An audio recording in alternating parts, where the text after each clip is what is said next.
Assalamualaikum. This is Numan Akbar and welcome to the week 4 lecture of Object Oriented Programming.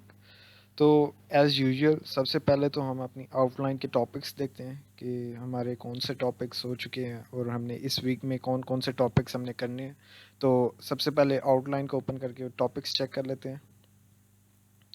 तो जैसा कि आपको last week के lecture में मैंने बताया था कि हमारे वीक 3 और 4 के लेक्चर के अंदर टॉपिक्स को थोड़ा सा मैंने खुद से शफल किया ताकि आपको बेसिक्स पहले पता चलें और एडवांस जो टॉपिक्स हैं उनको हम बाद में पढ़ेंगे। तो वीक 3 के अंदर हमने काफ़ी टॉपिक्स पढ़ लिए थे, उनमें से मैंने एक दो टॉपिक्स आपको असाइनमेंट के लिए भी दिए जिनमें एल्गोरिदम, स्यूडो कोड्स, ये सारी चीज़ें आ जाती हैं।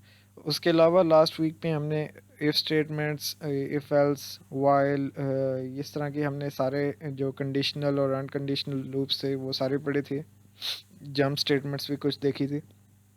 उसके अलावा इस लेक्चर के अंदर हम ज़्यादातर जो फोकस करेंगे स्विच स्टेटमेंट होगा। उसके मल्टीपल जो पार्ट्स होते हैं हम उनके ऊपर देखेंगे। उसके बाद हम कुछ ऑपरेटर्स देखेंगे अपने। तो स्टार्ट करते हैं अपने वीक 4 के लेक्चर को। तो स्लाइड्स पे आते हैं। सबसे पहले तो स्विच मल्टीपल स्टेटमेंट जो है वो होती क्या है। तो इसका पहले ही शुरू में ही मैंने फ़्लो चार्ट दे दिया ताकि आपको एक बार आइडिया हो जाए कि इसमें वर्किंग किस तरह से होती है। आप जैसा कि देख सकते हैं थोड़ी सी कॉम्प्लिकेटेड सी है, लेकिन हम स्टेप बाय स्टेप समझेंगे तो इजीली ये समझ आ जाएगी। सबसे पहले तो बात यह है कि इसके अंदर डिफरेंट केसेस होते हैं, ठीक है।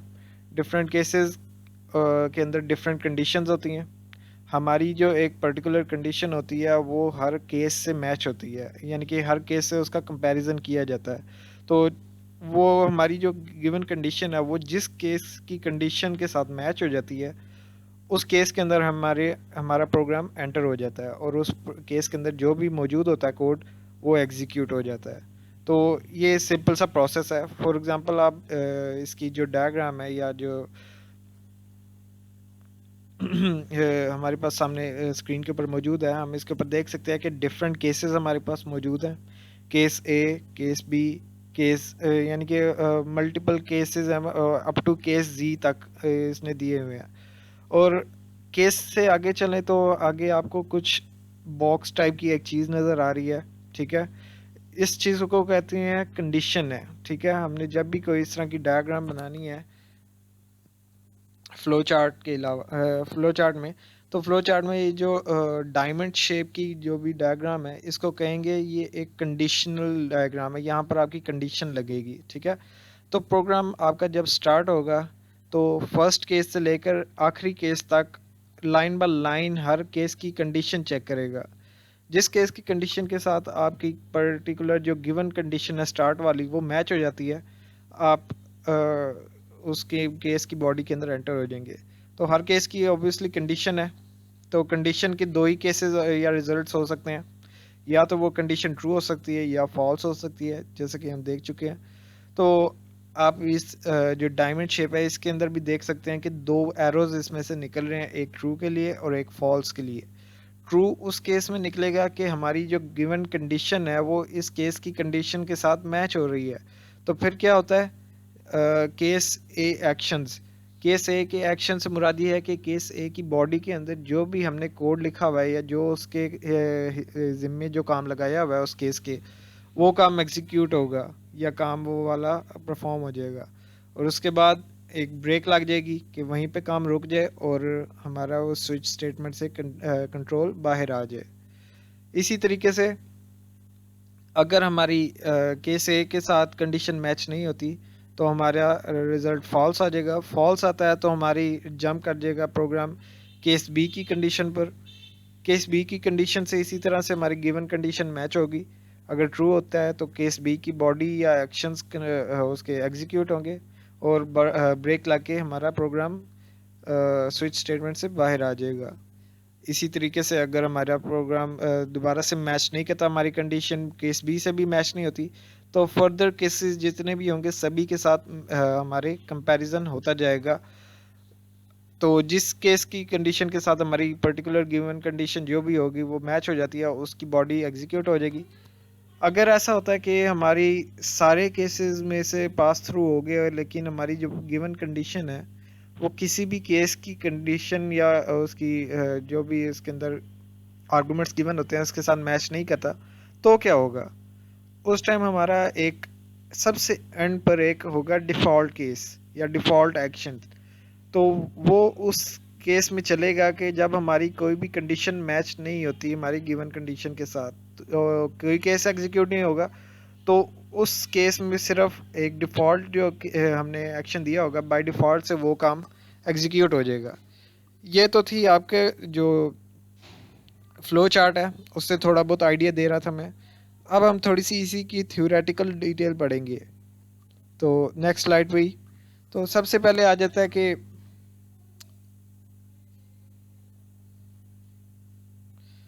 This feature is really useful although it's perfect for programming the iterative scenarios। अब ऐसे कुछ प्रोग्रामिंग सिनेरियोज या हमने कुछ ऐसे केसेस बनाना जहाँ पर आइट्रेटिव से मुराद है कोई चीज़ बार बार एग्जीक्यूट होनी है, तो उस केस के लिए स्विच स्टेटमेंट आपकी बेस्ट केस है, आप यूज़ कर सकते हैं।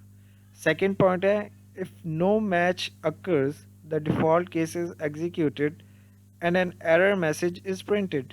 जैसे कि आपको मैं पहले भी बता चुका हूँ कि अगर आपका कोई भी केस मैच नहीं करता आपकी गिवन कंडीशन के साथ, यानी कि स्टार्ट में जो आपने एक कंडीशन दी हुई है वो किसी भी केस की कंडीशन के साथ मैच नहीं करती, तो आपका सबसे एंड पर एक डिफ़ॉल्ट केस दिया होगा जिसके अंदर हमने यही कोई पीस ऑफ कोड दिया होगा कि अगर कोई भी एग्जीक्यूट नहीं होता केस तो जस्ट ये डिफ़ॉल्ट केस वाला कोड एग्जीक्यूट हो जाए।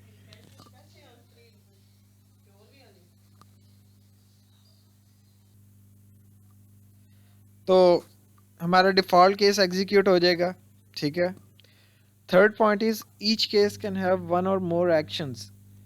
वन और मोर एक्शन से मुराद यही है कि हर केस की जो कंडीशन है वो तो ठीक है होगी होगी, वो कंडीशन अगर ट्रू होती है तो उस केस की बॉडी में कंट्रोल आ जाएगा और उसके पास मल्टीपल एक्शंस भी हो सकते हैं, एक वन और मोर एक्शंस हो सकते हैं उस केस के ज़िम्मे कि इन केस उस केस की कंडीशन ट्रू आती है तो जो हम एग्जीक्यूट करवाना चाहते हैं एज अ रिज़ल्ट वो क्या होगा, उसके अंदर एक्शंस हमने डिफाइन करने होंगे खुद से, तो वो वन और मोर हो सकते हैं actions. Fourth one is the switch statement is different from all other control switch multiple selection statements in that braces are not required around multiple actions in a case of switch। अच्छा, क्या ये simple सी बात है कि जो different बाकी जो कंट्रोल स्टेटमेंट्स होती हैं उनके अंदर ब्रेसेस का एक बहुत इंपॉर्टेंट रोल होता है। अगर हम ब्रेसेस नहीं देंगे तो वो हमें सिंटैक्स एरर दे देगा और हमारा प्रोग्राम उधर एग्जीक्यूट नहीं हो सकेगा। लेकिन स्विच स्टेटमेंट में हमें ये चीज़ आसान हो जाती है कि हमारे पास कंडीशन ये नहीं होती कि हम ब्रेसेस दें लाजमी। अगर हम ब्रेसेस ना भी दें इस हर केस के साथ तो भी हमारा कोड जो है एग्जीक्यूट हो सकता है, तो ये हमारे थोड़ी सी आसानी हो जाती है। Fifth one is the general switch statement. The general switch multiple statement जो है using a break in each case is flow charted. जो कि हम अभी हमने फ्लो चार्ट एक देखा डिटेल में, उसी के बारे में बताया गया। The flow chart makes it clear that each break statement at the end of a case causes control to immediately exit the switch statement। तो ये बताया गया कि जो ब्रेक स्टेटमेंट होती है हर केस के बाद, ब्रेक स्टेटमेंट का काम यही होता है कि उसने आगे उस जो स्विच स्टेटमेंट है उसको आगे एग्जीक्यूट नहीं होने देना होता। जहाँ पर ब्रेक आ जाए उसने वहीं पर उसका कंट्रोल तोड़ना है और स्विच स्टेटमेंट से हमारा कंट्रोल बाहर आ जाएगा, ठीक है। हर केस फॉर एग्जांपल केस ए है, स्टार्ट में हमारा केस ए है वो एग्जीक्यूट हो जाता है, उसकी कंडीशन मैच हो गई है और उसकी बॉडी एग्जीक्यूट हो गई है। तो उसके बाद हमारी जो ब्रेक स्टेटमेंट है हमने दी हुई है वो एग्जीक्यूट ब्रेक स्टेटमेंट पे जैसे ही कंट्रोल आता जाएगा तो वो ब्रेक उधर ही लगा देगी, वो हमारी स्विच स्टेटमेंट मज़ीद एग्जीक्यूट नहीं होगी और हमारा जो उससे अगला कोड लिखा होगा स्विच स्टेटमेंट के बाद वाला कंट्रोल हमारा उसके पास आ जाएगा। तो होपफुली आपको थोड़ा सा आइडिया हो चुका होगा सिंपल स्विच स्टेटमेंट के बारे में।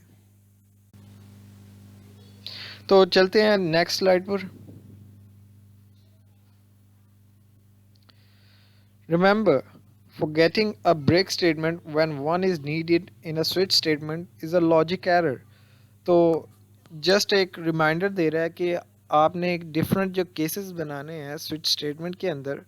तो अगर हम किसी जगह पर ब्रेक स्टेटमेंट की ज़रूरत है और हम वहाँ पर ब्रेक स्टेटमेंट नहीं देते, तो वहाँ पर हमारा लॉजिकल एरर आ सकता है। तो इस चीज़ का आपने ख्याल रखना है। आगे हम डिफरेंट इसके केसेस देखते हैं भी, हम इसके प्रोग्राम भी देखेंगे कि अगर हम ब्रेक स्टेटमेंट दें तो क्या होगा, अगर ब्रेक स्टेटमेंट ना दें तो फिर क्या होगा। तो वो देखते हैं अभी। तो हमारी कुछ अभी गुड प्रोग्रामिंग प्रैक्टिसेस हैं कि गुड प्रोग्रामिंग प्रैक्टिसेस यही है कि जो अच्छा डेवलपर है कोई भी, वो क्या क्या काम करता है जिससे उसको कोड के अंदर ईजीनेस हो सकती है। तो provide a default case in switch statements, कह रहे हैं जो भी स्विच स्टेटमेंट्स होती हैं उनके अंदर एक जो डिफ़ॉल्ट केस है वो लाजमी दीजिएगा। Cases not explicitly tested in a switch और इग्नोर्ड, कह रहा है कि अक्सर केसेस जो होते हैं जिनकी कंडीशन मैच नहीं होती तो उनको तो इग्नोर कर दिया जाता है, उनकी बॉडी एग्जीक्यूट नहीं होती। तो default case help prevent this by focusing the programmer on the need to process exceptional conditions. तो जस्ट सिंपल सी बात यही है कि अगर आपके जितने भी केसेस हैं उनमें से किसी के साथ भी कोई कंडीशन मैच नहीं होती है, आपकी जो स्टार्ट वाली कंडीशन है, तो आपका जस्ट एक डिफ़ॉल्ट केस जो है वो खुद ब खुद चल जाएगा अगर कोई भी आपकी कंडीशन एग्जीक्यूट नहीं होती, केस मैच नहीं होता। तो आपका डिफ़ॉल्ट केस के अंदर आपने जो भी लिखा हुआ है, जो भी पीस ऑफ कोड आपने दिया हुआ है, वो ऑटोमेटिकली एग्जीक्यूट हो जाएगा इन दी एंड।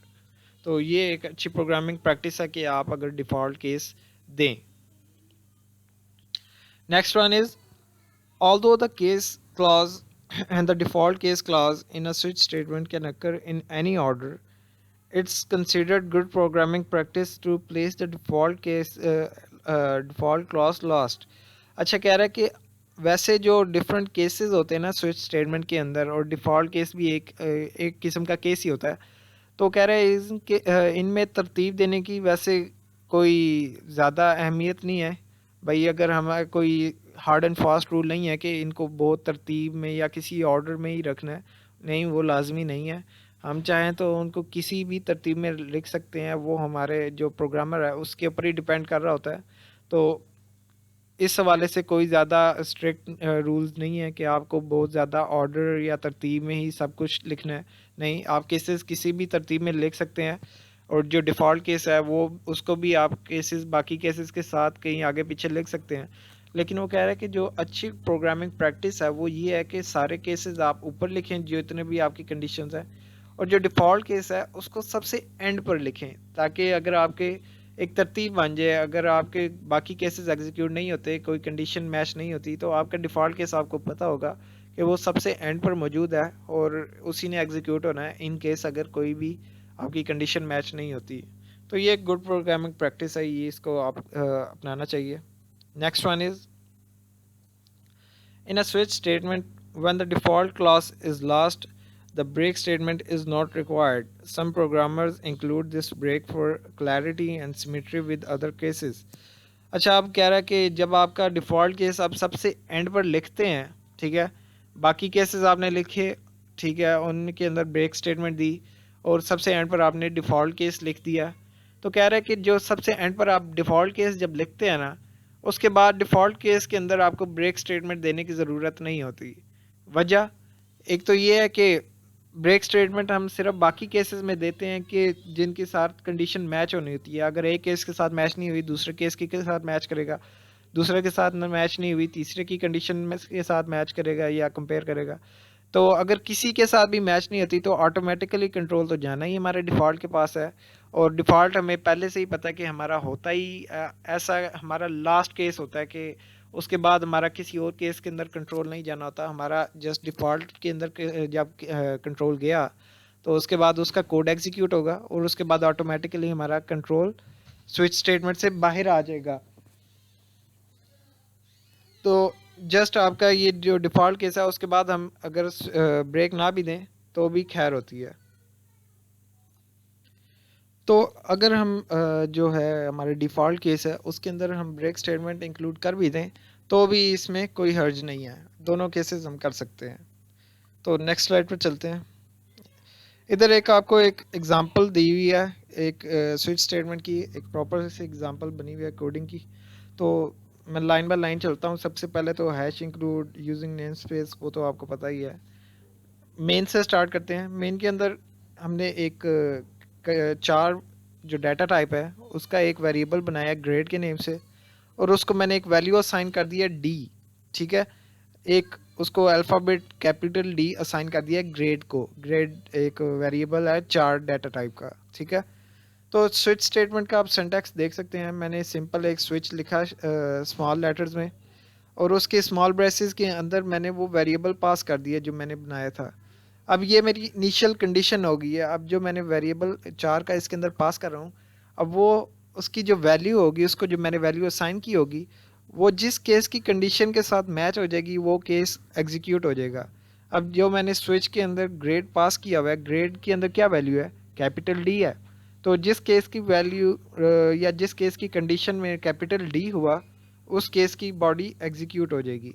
तो ये सिंटैक्स आप देख सकते हैं। स्मॉल ब्रेसेस के अंदर मैंने इसकी कंडीशन दे दी, और आगे 12 से ब्रेसेस लगा के केस स्टार्ट कर दिए। केस मैंने लिखा सबसे पहले कीवर्ड, और केस सबसे पहले सिंगल कोड के अंदर मैंने ए लिख दिया, कैपिटल ए, कि अगर हमारी जो कंडीशन पास कर रहे हैं, अगर उस वो ए है, स्विच के अंदर जो कंडीशन पास कर रहे हैं, एक हमारे डिफरेंट केसेस बन जाएंगे। अगर हमारी जो वैल्यू है वो ए है, तो हमारी क्या चीज़ हो, सी आउट करवा दे एक्सीलेंट, यूज़र की स्क्रीन पर डिस्प्ले करवा दे एक्सीलेंट, और उसके बाद इसकी लग जाए ब्रेक। ये हो गया केस ए। इसी तरीके से केस बी का इधर इसने लिखा नहीं हुआ, तो इसको फिलहाल के लिए इग्नोर कर दें। केस सी पर चलते हैं कि अगर हमारी एक केस सी है, कैपिटल सी दिया हुआ है डबल कोड के अंदर, आगे कॉलन दिया हुआ है, और अगर हमारी ये कंडीशन ट्रू होगी तो सी आउट करवा देगा वेल डन और ब्रेक। देन केस डी, जो कि हमें हमारी जो कंडीशन है वो कैपिटल डी है, तो क्या होगा, सिंपल सी आउट करवा दे यू पास्ट, और उसके बाद break statement. Then case F में लिख दे कि for example better try again, उसके बाद ब्रेक। और ये तो हमारे हो गए सारे केसेस। उसके बाद हमने एक लास्ट पे केस बनाया डिफ़ॉल्ट वाला, कि अगर कोई भी कंडीशन मैच नहीं होती किसी भी केस की, तो सिंपल सी आउट कर दे इनवैलिड ग्रेड, आप जैसा कि स्क्रीन पर देख सकते हैं। ये हो गया हमारा स्विच स्टेटमेंट। अब ग्रेड जब होगा, ग्रेड के अंदर हमने क्या वैल्यू दी थी, डी। ग्रेड सबसे पहले हमारी वैल्यू डी आ गई कंडीशन में। सबसे पहले केस ए पर आया। केस केस फर्स्ट वाले केस के अंदर हमारी क्या कंडीशन है, ए, लेकिन ए हमारा मैच नहीं हो रहा ग्रेड के साथ। ग्रेड की तो वैल्यू थी डी, तो ए और डी इक्वल नहीं है आपस में, तो इसको इग्नोर कर देगा। नेक्स्ट केस की कंडीशन पे जंप कर जाएगा। नेक्स्ट केस की कंडीशन बी है, बी और डी भी आपस में मैच नहीं कर रहे। नेक्स्ट केस जो है हमारा, उसके ऊपर कंडीशन में चली जाएगी सी वाले पे। सी और डी भी इक्वल नहीं है, तो ये भी आगे हमारा इग्नोर हो जाएगा। नेक्स्ट केस है हमारा डी।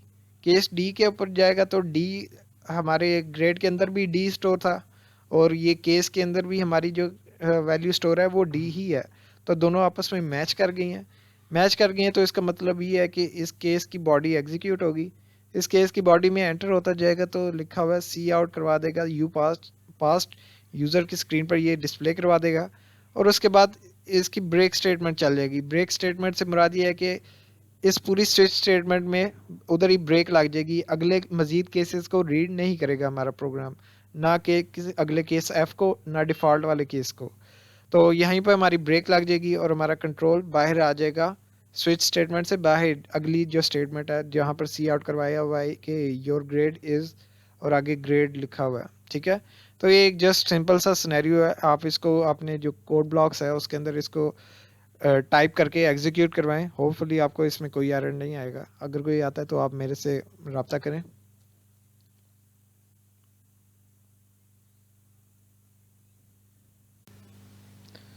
तो नेक्स्ट स्लाइड पर चलते हैं। Break statement in switch case. Before we discuss about break statement, let's see what happens when we don't use break statement in switch case. अब कह रहा है कि हमने ब्रेक स्टेटमेंट्स को तो थोड़ा सा स्टडी किया अभी। तो कह रहा है अगर हम, क्या होगा अगर हम ब्रेक स्टेटमेंट को अपने स्विच स्टेटमेंट के अंदर यूज़ नहीं करते। तो जैसा कि आप देख सकते हैं यहाँ पर एक छोटा सा प्रोग्राम बनाया हुआ है। मेन के अंदर int I is equal to 2, I के अंदर मैंने 2 स्टोर करवा दिया स्टार्ट में। स्विच स्टेटमेंट बनाई, उसके अंदर आई पास करवा दिया कि आई की जो भी वैल्यू होगी उस जिसके साथ मैच होगी, जिस केस के साथ, उसकी बॉडी एग्जीक्यूट हो जाएगी। तो उसके अंदर मैंने केस 1 दिया हुआ है पहले। तो केस वन के अंदर मैंने सी आउट करवा दी है केस 1। उसके बाद मैंने कोई ब्रेक नहीं दी और सिंपली केस 2, केस 3, केस 4 और डिफ़ॉल्ट केस भी लिखा हुआ है। तो इसके अंदर आप देख सकते हैं जैसे कि कोई ब्रेक स्टेटमेंट नहीं लगी हुई। ब्रेक स्टेटमेंट जब नहीं लगेगी तो ऑब्वियसली जैसे गाड़ी की ब्रेक नहीं लगेगी तो गाड़ी तो आगे चलती जाएगी। तो इसी तरीके से इसने लाइन बाय लाइन कोड सारा पढ़ना ही होता है। केस 1 से पढ़ना शुरू करेगा, इसको ब्रेक स्टेटमेंट मिलेगी नहीं तो केस 2 पर आ जाएगा, केस 2 को भी पढ़ेगा, फिर केस 3 पर आ जाएगा, केस 3 को भी पढ़ेगा, फिर केस 4 को आ जाएगा। केस 4 के बाद इसने डिफ़ॉल्ट वाले पे आ जाना है और वो सारे एग्जीक्यूट करवाता जाएगा। तो ब्रेक स्टेटमेंट जब हम यूज़ नहीं करेंगे तो अब केस आई की वैल्यू क्या है, 2 है। केस 1 पे आएगा तो 2 और 1 तो इक्वल नहीं है आपस में, तो इसको इग्नोर कर देगा। केस 2 पर आ जाएगा, केस 2 पर आता जाएगा तो आई की वैल्यू 2 ही है और केस की वैल्यू भी 2 है, तो दोनों मैच करके इसकी बॉडी में आ जाएगा। केस 2 को एग्जीक्यूट करवा देगा, बॉडी के बाद इसको ब्रेक स्टेटमेंट नहीं मिली तो ये केस 3 पर आके सीधा उसकी बॉडी एग्जीक्यूट करवा देगा। इसी तरह केस 4 की बॉडी एग्जीक्यूट करवा देगा और इसी तरीके से डिफ़ॉल्ट केस की बॉडी भी एग्जीक्यूट करवा देगा। आप आउटपुट अपनी स्क्रीन के ऊपर नीचे देख सकते हैं। सबसे पहले केस 2 आ जाएगा, एग्जीक्यूट हो गया यूज़र की स्क्रीन पर, दैन केस 3, केस 4 और डिफ़ॉल्ट वाला। तो ये वो सिनेरियो है कि अगर हम ब्रेक स्टेटमेंट यूज़ नहीं करते अपने स्विच स्टेटमेंट के अंदर। तो ये नुकसान है कि हम अगर ब्रेक स्टेटमेंट को यूज़ नहीं करते।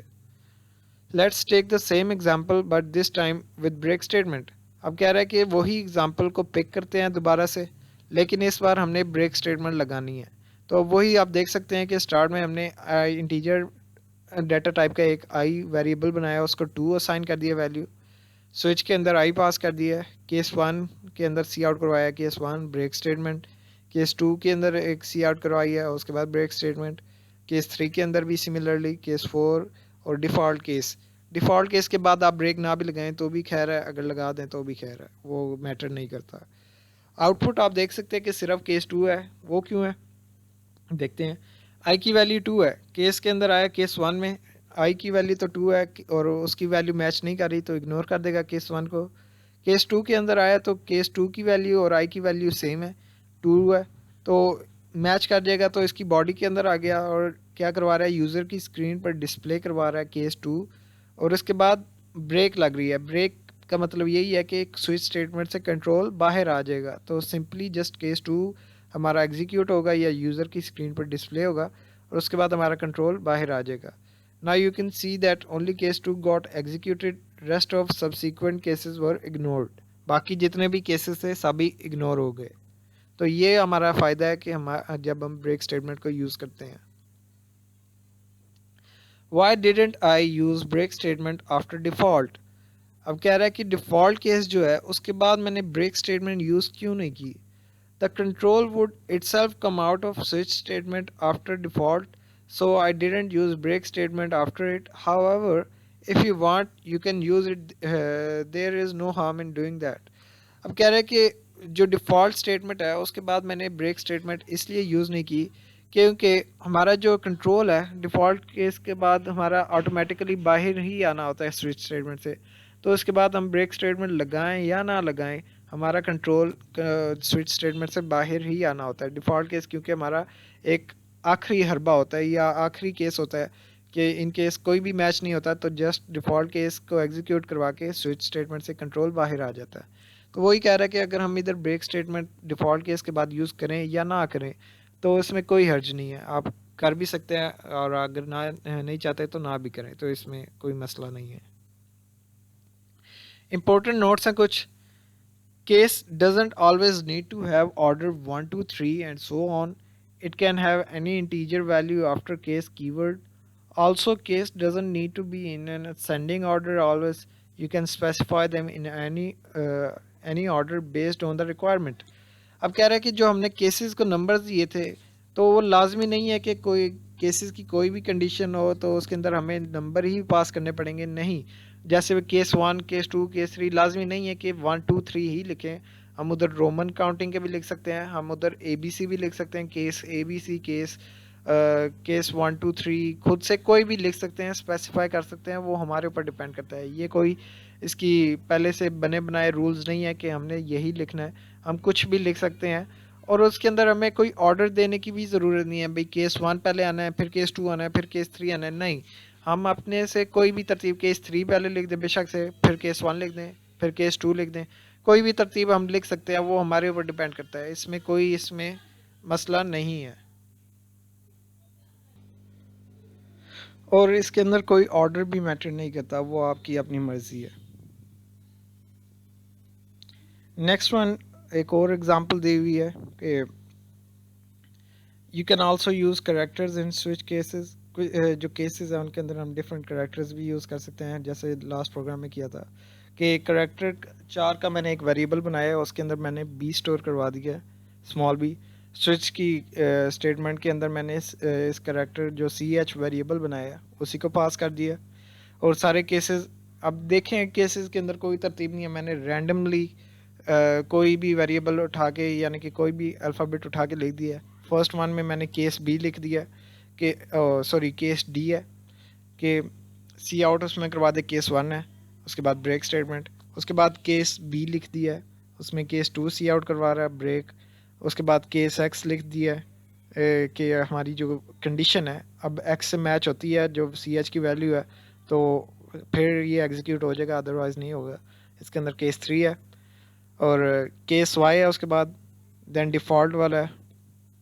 तो ऑब्वियसली आप देख सकते हैं कि सबसे पहले केस डी पर आएगा कंट्रोल, सबसे पहले डी और CH की वैल्यू मैच होगी, CH में बी स्टोर है, बी और डी इक्वल नहीं है, तो इस केस को इग्नोर कर देगा। नेक्स्ट केस की कंडीशन पे कंट्रोल आ जाएगा। नेक्स्ट केस की कंडीशन बी है, बी और CH की वैल्यू कंपेयर होगी, बी और CH की वैल्यू भी बी है, दोनों सेम है, तो हमारा इसकी बॉडी के अंदर कंट्रोल आ जाएगा, सी आउट यूज़र की स्क्रीन पर डिस्प्ले करवा देगा case 2, and then break statement apply हो जाएगी और इसकी बाकी सारी स्टेटमेंट्स इग्नोर हो जाएंगी और कंट्रोल इससे बाहर आ जाएगा। तो ये हमारी सिंपल स्विच केस की सिनेरियो है सारा, होपफुली आपको इसके अंदर कोई इशू नहीं होगा। Next one is operators. हमारे कुछ ऑपरेटर्स हैं, उनको हम देखेंगे क्या होते हैं ऑपरेटर्स। ऑब्वियसली किसी भी ऑपरेशन को परफॉर्म करवाने के लिए हमारे कुछ ना कुछ चीज़ें चाहिए होती हैं, ठीक है, जो कि ऑपरेशन जो चीज़ें ऑपरेशन परफॉर्म करती हैं उनको कहते हैं कि वो ऑपरेटर्स हैं, ठीक है। तो देखते हैं इनकी डिफरेंट टाइप्स होती हैं ऑपरेटर्स की। सबसे पहले असाइनमेंट ऑपरेटर है, assignment operator, then arithmetic operator, then compound operators, then increment decrement operators, उसके बाद रिलेशनल एंड कंपैरिजन ऑपरेटर, और फिर एंड पर लॉजिकल ऑपरेटर्स। ये कुछ हमारे मोस्ट फेमस या मोस्टली यूज्ड ऑपरेटर्स हैं, इनके हम डिटेल अभी देखते हैं। तो सबसे पहले हम असाइनमेंट ऑपरेटर को थोड़ा डिटेल में देखेंगे। असाइनमेंट ऑपरेटर वैसे सबसे इजी वाला है, ठीक है, देखते हैं क्यों। असाइनमेंट ऑपरेटर दूसरे अल्फाज में जो आपका इक्वल वाला साइन होता है ना, उसी को कहते हैं कि इसने वैल्यू किसी चीज़ को असाइन करनी होती है, denoted by the sign equal. जो इक्वल वाला साइन है वो उसी को हम असाइनमेंट ऑपरेटर भी कहते हैं। कि इसका काम क्या होता है, राइट साइड पे जो भी वैल्यू लिखी होती है वो लेफ़्ट साइड पे जो वैल्यू लिखी होती है उसको असाइन कर देता है। फॉर एग्जांपल आप एग्जांपल में देख सकते हैं कि right side x is equal to 5 लिखा हुआ है, तो 5 जो राइट साइड पे लिखा हुआ है वो असाइन हो गया उसकी वैल्यू एक्स को जो लेफ़्ट साइड पे लिखा हुआ है। इसी तरीके से दूसरे एग्जांपल में x is equal to y लिखा हुआ है, इसके अंदर आप देख सकते हैं कि राइट साइड पे y लिखा हुआ है। अब y की जो भी वैल्यू होगी वो असाइन ऑटोमेटिकली कर देगा ये इक्वल को वाला असाइन x को, कि x के अंदर y की वैल्यू स्टोर हो जाएगी। तो ये है असाइनमेंट ऑपरेटर, जो कि सबसे ज़्यादा मोस्टली यूज़ भी यही होता है और कॉमनली यूज्ड होता है। तो इसके अंदर उम्मीद है आपको कोई इशू नहीं होगा। नेक्स्ट वन पे चलते हैं, अरिथमेटिक ऑपरेटर्स। अरिथमेटिक ऑपरेटर्स नाम से ही जाहिर है कोई ना कोई कैलकुलेशन परफॉर्म करवाते हैं, ठीक है। मैथमेटिक्स में आप इसका यूज़ कर चुके हैं, जैसे प्लस का ऑपरेटर होता है, माइनस, मल्टीप्लाई, डिवाइड, और सबसे लास्ट पे लिखा हुआ है, ये शायद आपने फर्स्ट टाइम ही देखा हो, इसको कहते हैं मॉडुलस या मॉडुलो। इसके ये दो वर्ड्स हैं। तो ये जो मॉडुलस है, ये इसका क्या काम होता है, ये किस तरह से परफॉर्म करवाता है कोई कैलकुलेशन, वो देखते हैं। कोई भी अगर दो नंबर के दरमियान मॉडुलस लिखा हुआ है, ठीक है, तो इसने उसका रिमाइंडर हमें दे देना है। फॉर एग्जांपल मैंने इधर लिखी हुई है x is equal to 11 modulo 3। तो अब 11 3 पर पहले डिवाइड होगा, ठीक है, तीन तीन बार 9 होता है, और 9 के बाद 10 और 11, दो बाकी रह गया, तो रिमाइंडर इसका क्या बच जाता है, 2 बच जाता है। तो इसने सिंपली x के अंदर स्टोर करवा देना है 2। तो ये काम है मॉडुलो का, कि इसने जो भी रिमाइंडर आता है दो नंबर्स के दरमियान का, वो इसने उस वेरिएबल के अंदर स्टोर करवाना होता है। इसके अंदर होपफुली आपको समझ आ चुकी होगी, मैं दोबारा से बता देता हूँ कि इसने रिमाइंडर देना होता है। अब 11 मॉडुलस 3 लिखा हुआ है, तो 3 पे 11 3 पे डिवाइड होगा, तीन तीन बार 9 होता है, और 9 के बाद बाकी कितने, एक और दो जमा करें, 9 10 11, तो दो नंबर रह गए, दो हमारा रिमाइंडर बच गया। अब रिमाइंडर की जो भी वैल्यू होगी वो स्टोर हो जाएगी एक्स के अंदर। ये काम है आपके मॉडुलो ऑपरेटर का। तो ये हमारे सिंपल कोई अरिथमेटिक ऑपरेटर्स हैं। प्लस का आपको पता है वैल्यूज़ को ऐड कर देता है, माइनस वाला उसमें से निगेट कर देता है, मल्टीप्लाई वाला उसको मल्टीप्लाई कर देता है, डिवीजन वाला ऑपरेटर जो है वो डिवाइड कर देता है वैल्यूज़ को। इसी तरीके से मॉडुलो वाला जो ऑपरेटर है वो इसका रिमाइंडर हमें दे देता है। तो ये सिंपल से अरिथमेटिक ऑपरेटर्स हैं। नेक्स्ट वन पे चलते हैं, कंपाउंड ऑपरेटर्स। अभी कंपाउंड ऑपरेटर्स थोड़े से बाकियों से डिफरेंट है, या डिफ़िकल्ट डिफ़िकल्ट तो नहीं कह सकते, डिफरेंट है, क्योंकि अगर हम इनको देखेंगे तो इनकी आसानी से समझ आ जाएगी। फर्स्ट वन है, ये आप देख सकते हैं ऑपरेटर को किस तरह से शो करवाते हैं, plus equal, minus equal, multiply equal, division equal, इस तरह से हम इनको डिनोट करवाते हैं कंपाउंड ऑपरेटर्स को। फॉर एग्जांपल फर्स्ट वन पे लिखा हुआ है y प्लस इक्वल एक्स, तो इसको हम अगर तफसील में लिखना चाहें तो इसी के आगे मैंने लिखा हुआ है, इसको हम लिख सकते हैं कि y प्लस इक्वल एक्स किसके बराबर है, y is equal to y plus x.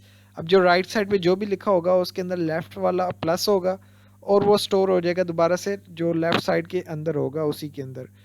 For example अब y प्लस इक्वल एक्स है, तो x के अंदर y की वैल्यू ऐड होगी, और जो रिजल्ट आएगा वो स्टोर हो जाएगा y के अंदर। इसी तरीके से दूसरा वाला है y माइनस इक्वल एक्स, तो y में से x की वैल्यू, ये सॉरी मैं थोड़ा सा इसको एडिट कर लूँ, इसको थोड़ा सा हमें चेंज करना पड़ेगा।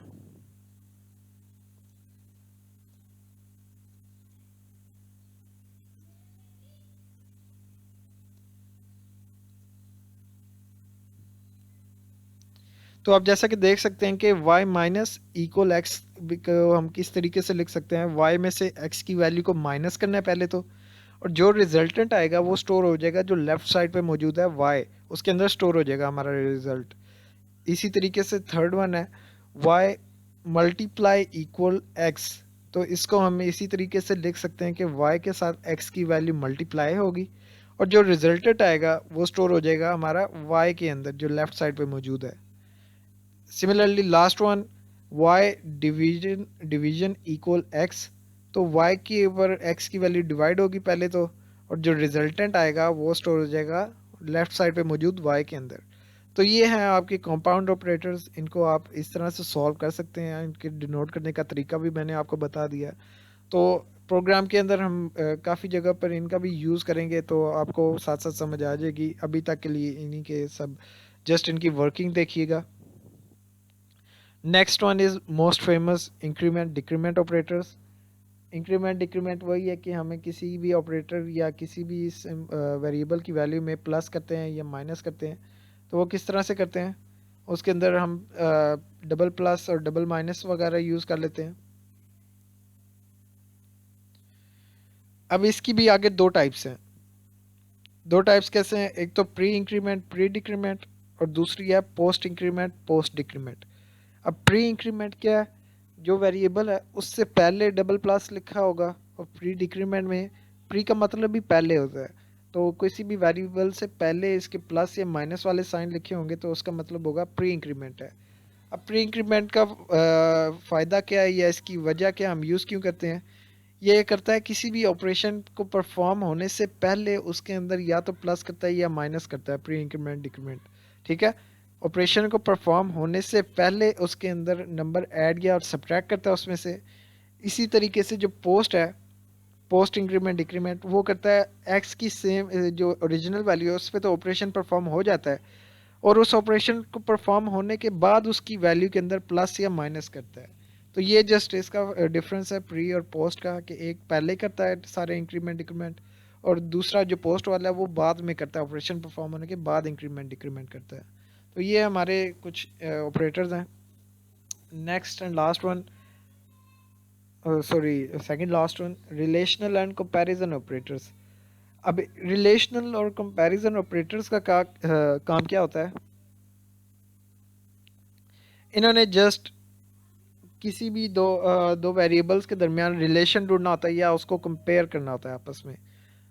जैसे कि आप इफ स्टेटमेंट यूज़ कर चुके हैं, उसके अंदर किसी भी दो वेरिएबल्स को कंपेयर करना होता था तो हम ये वाले साइन यूज़ करते थे। फॉर एग्जांपल मैं कहता था if x is equal to y, तो उसके अंदर x डबल इक्वल यूज़ करते थे कि x डबल इक्वल y, तो ये आ जाता था इक्वालिटी ऑपरेटर या कंपैरिजन ऑपरेटर। भाई हम इक्वल को डबल इक्वल से जाहिर करते हैं या डिनोट करते हैं। इसी तरीके से अगर हमें लिखना हो कि नॉट इक्वल यूज़ करना हो, तो नॉट इक्वल को इसी तरीके से यूज़ करते हैं, एक एक्सक्लेमेशन वाला साइन और आगे इक्वल जो सेकंड नंबर पे लिखा हुआ है, एक्सक्लेमेशन साइन और इक्वल को हम कहते हैं कि ये नॉट है। असल में जो नॉट है ना, नॉट ऑपरेटर, उसी को जो एक्सक्लेमेशन वाला साइन है उसी से डिनोट करते हैं, और उसके आगे नॉट के आगे इक्वल लिख दें तो उसका मतलब ये होगा कि नॉट इक्वल या अनइक्वल का ये ऑपरेटर बन जाएगा। सिमिलरली ग्रेटर और लेस देन, ग्रेटर देन और लेस देन के ऑपरेटर्स हैं, और इसी तरीके से greater and equal, less and equal, ये कुछ ऑपरेटर्स हैं जो हम डिफरेंट वेरिएबल्स को या उनकी वैल्यूज़ को कंपेयर करने के लिए यूज़ करेंगे। तो जस्ट इनका देख लीजिएगा अभी आप। Next one is logical operators. Logical operators हम आगे डिटेल में भी कर चुके हैं, वैसे तो दोबारा से देख लेते हैं। इनमें होते हैं एंड और नॉट। एंड और नॉट क्या होता है? अगर हमारी कोई भी कंडीशन है, मल्टीपल कंडीशंस हैं, दो है, तो हमारे एंड हम वहाँ यूज़ करते हैं जहाँ पर हमारी दोनों की वैल्यूज़ ट्रू हो। कि दो कंडीशन फॉर एग्जांपल गिवन है, हम कहते हैं कि ये भी ट्रू हो और ये भी ट्रू हो, तो हमारा एंड वाला रिजल्ट परफॉर्म होगा, या हमारा एंड वाली जो बॉडी है वो एग्जीक्यूट होगी। और तब कहते हैं कि उनमें से कोई, दोनों में से कोई एक कंडीशन भी ट्रू हो गई तो हमारी बॉडी एग्जीक्यूट हो जाएगी हमारे लूप की। सिमिलरली तो नॉट वाली यही है कि उनमें से दोनों का इन्वर्ट हो जाएगा। तो ये आप डीएलडी में भी इन ऑपरेटर्स को देख चुके हैं काफ़ी डिटेल में, इस वजह से मैं ज़्यादा डिटेल में नहीं जा रहा। तो ये कुछ आपके ऑपरेटर्स हैं। इन ऑपरेटर्स को आप गौर से देखिएगा, इनकी डिटेल आपने सर्च भी करनी है पहले तो, कि प्रोग्राम्स के अंदर कैसे इनका यूज़ करते हैं हम, और डिफरेंट आपने एग्जांपल्स देखनी है कि इनका यूज़ किस तरह से किया जाता है। मैंने आपको थोड़ा सा इंट्रो ही देना था इनका। आपको इसके अलावा मैंने एक असाइनमेंट भी दी है, उसका आपने अच्छे से बनानी है और वो सबमिट करवानी है इन टाइम, और इंशाल्लाह मीटिंग के अंदर बात होगी। ये लेक्चर आपका कंपैरेटिवली स्मॉल ही था, ये शॉर्ट ही था, कि इसके अंदर जितने ज़्यादा टॉपिक्स थे वो हमने लास्ट वीक में ही कवर कर लिए थे ज़्यादातर, तो इस वीक में कम टॉपिक्स ही बचे थे। तो अभी के लिए यही टॉपिक्स है, आप इनको सर्च कीजिएगा। अगेन आपकी बुक्स के अंदर भी डिटेल के अंदर गिवन है, आप बुक्स में से पढ़ सकते हैं। अगर बुक्स नहीं है तो आप बुक्स भी अपनी परचेज़ करें एज सून एज़ पॉसिबल, ताकि आपको ज़्यादा डिले ना जाए और इनके अंदर आपको कोई इशू ना रहे। इसके अलावा अगर आपको कोई क्यूरी आती है तो आप मेरे से कांटेक्ट करें, कमेंट्स में आप लिख सकते हैं या डायरेक्ट मुझे मैसेज कर दें। और बाकी अगर कोई और क्यूरी रह गई तो इंशाल्लाह हम मीटिंग के अंदर उसको रिजॉल्व कर लेंगे। अभी के लिए अल्लाह हाफिज़।